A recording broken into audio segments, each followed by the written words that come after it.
مستحق ٹھہرا۔ حضرات اکرام قدر، یہ نکاح کا جو اصول ہے اس کا ایک مقصد ہے اولاد حاصل کرنا، اور دوسرا مقصد معاشرے کے اندر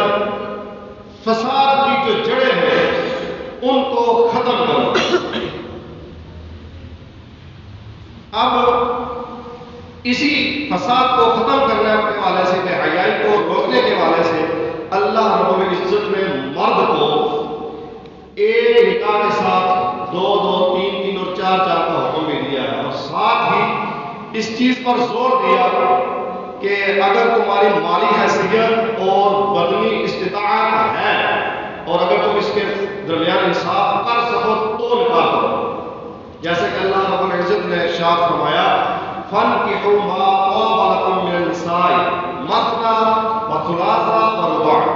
تم نکاح کرو ان عورتوں سے جو تمہیں خوش آئے، پسند آئے، دو دو سے، تین تین سے، چار چار سے۔ مگر آگے اللہ رب العزت نے فرمایا فَإِنْ خِفْتُمْ أَلَّا تَعْدِلُوا، اور اگر تمہیں خدشہ ہو، خوف ہو کہ تم ان کے درمیان انصاف نہیں کر سکو گے، عدل نہیں قائم کر سکو گے، تو فواحدہ، پھر ایک ہی پر اکتفا کرو۔